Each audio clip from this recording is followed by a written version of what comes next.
À vrai dire, nous avons tous ici une ambition commune ou une responsabilité partagée, celle de contribuer, chacun selon son statut, à la qualité de la vie commune dans ce pays qui est le nôtre et que nous aimons, la France. À l'approche des élections de 2022, les évêques de France nous invitent à renouer avec l'espérance, cette espérance qui ne déçoit pas. Dans un livre paru en janvier aux éditions du Cerf, il nous donne des repères de discernement sur le champ social et politique. Et chaque semaine dans ce podcast, on décrypte un des 7 thèmes abordés par les évêques.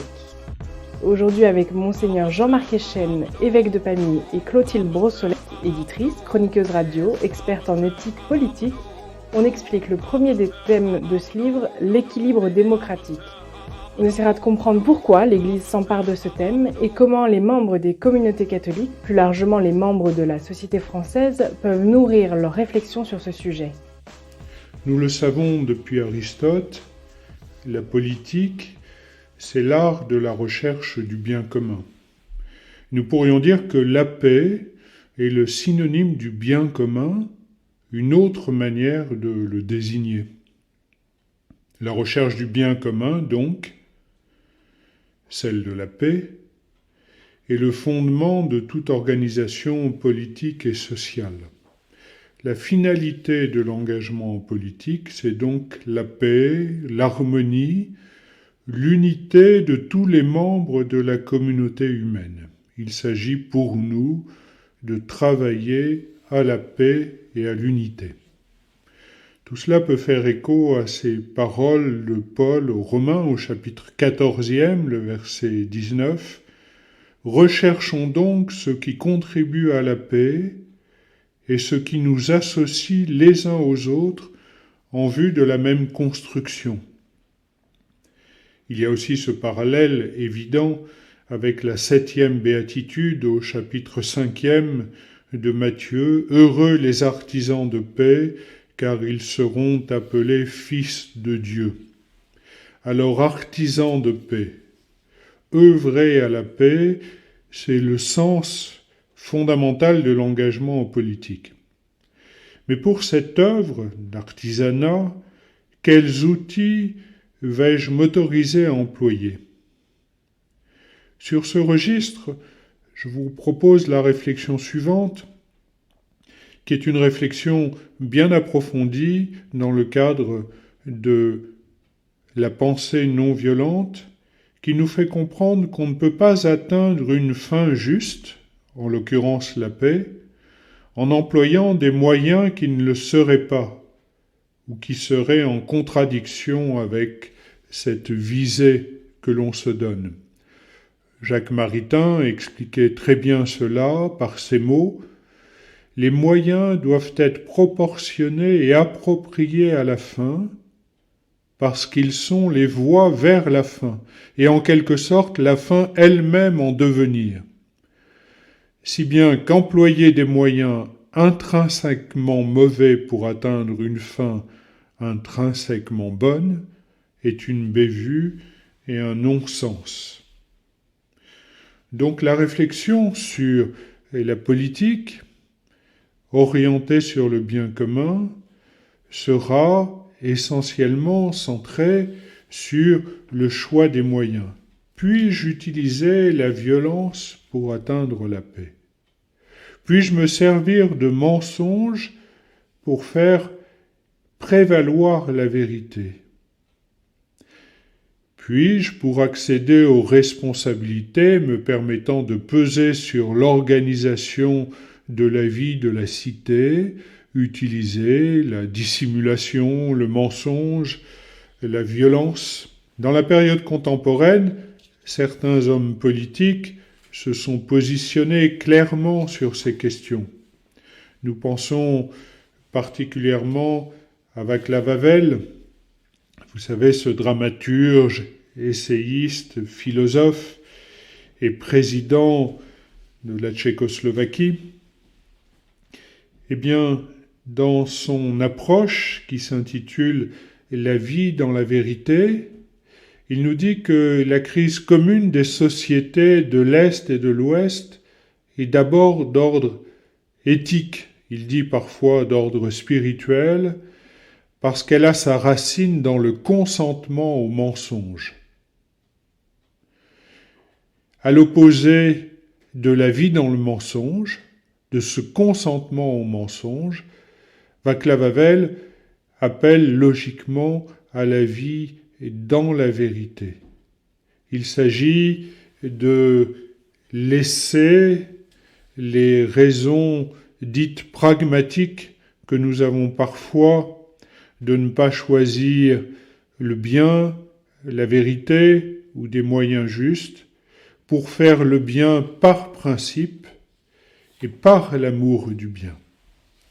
Alors, c'est ce défi qui nous est proposé quand il s'agit pour nous de poser des choix d'engagement en politique ou de désigner telle ou telle personne qui portera des responsabilités politiques pour le bien de notre cité.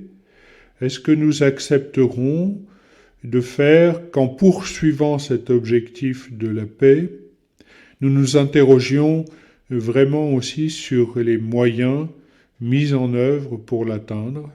Est-ce que nous renoncerons à des moyens violents, contraires essentiellement à la paix pour atteindre la paix? Est-ce que nous renoncerons aux mensonges pour atteindre la vérité? Est-ce que nous renoncerons à nos ambitions personnelles pour ne pas oublier que nous sommes non pas à notre service, mais au service du bien commun?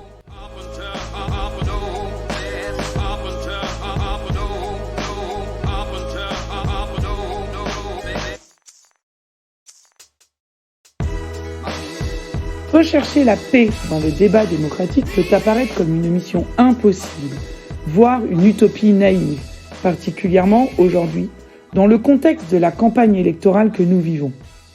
Le climat social est tendu et les faits de violence à l'égard des élus sont en hausse. Cette élection est vécue par une partie des Français comme celle de la dernière chance. Pour certains, la crise écologique appelle une réponse urgente.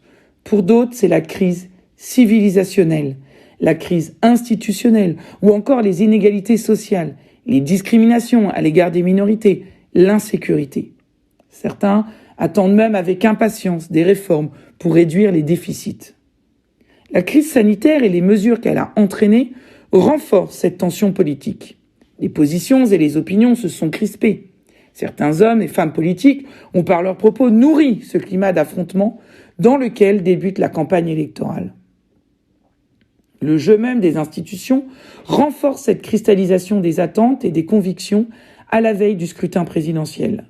Le rôle important conféré par la Constitution au président de la République et la concordance de la durée des mandats présidentiels et législatifs donnent au chef de l'État un pouvoir tant symbolique que réel très important.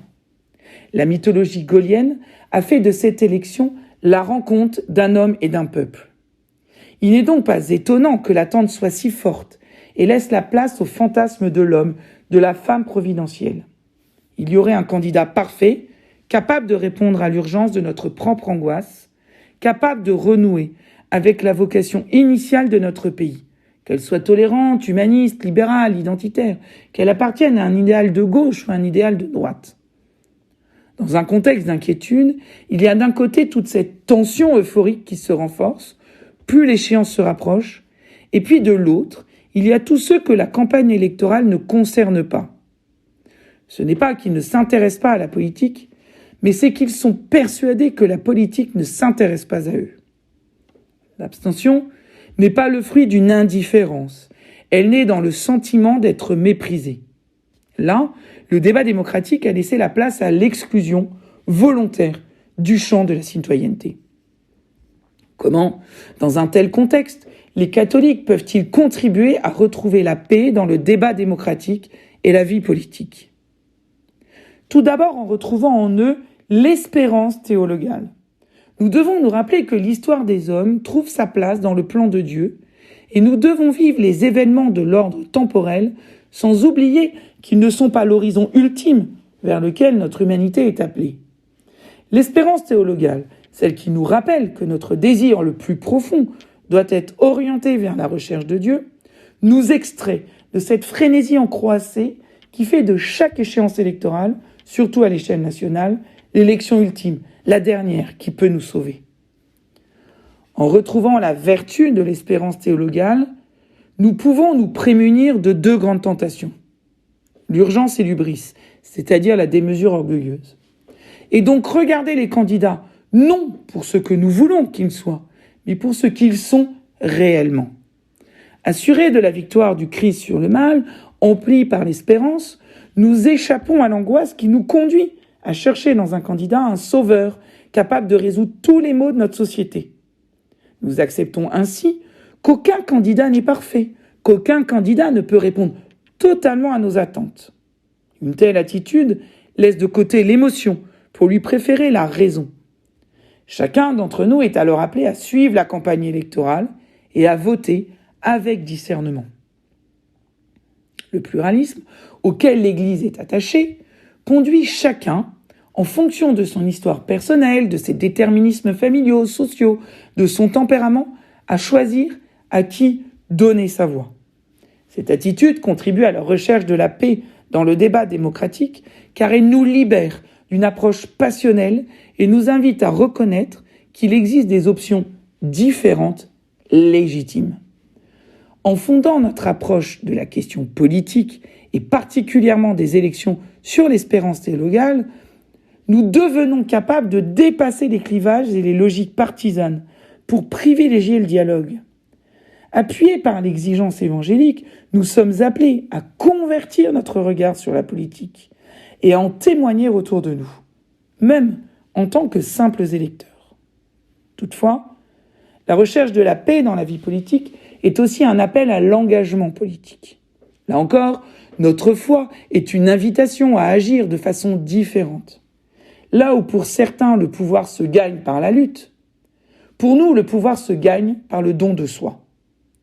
À l'esprit de domination, nous avons le devoir de répondre par le sens du service, car le catholique qui s'engage en politique n'est pas au service de sa propre gloire, mais de celle de Dieu. En servant le bien commun, nous participons au plan divin. La qualité finale de notre engagement ne se réduit donc pas au nombre d'électeurs convaincus, mais bien à l'amour dont nous faisons preuve. L'éthique personnelle à laquelle notre foi nous invite, la cohérence entre nos paroles et nos actes, le primat de notre conscience, l'exigence morale des moyens de l'action, sont une véritable source de paix en politique. En effet, cette éthique personnelle, mise au service de l'engagement politique, peut contribuer à renouer un lien de confiance entre gouvernés et gouvernants. En nous engageant en politique, nous n'avons pas l'assurance que nous serons de meilleurs politiques que les autres. Mais une exigence plus grande nous habite, celle justement dont la politique est si souvent accusée de manquer, une pratique vertueuse de cet engagement.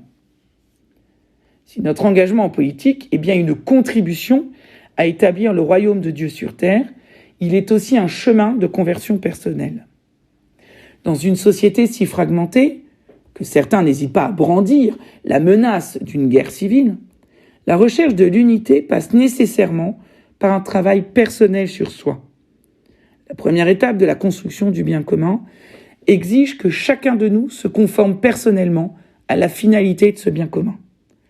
Prétendre sauver le monde, prétendre apporter la paix au monde, demande d'abord de se laisser sauver par Dieu, de se laisser habiter par sa paix.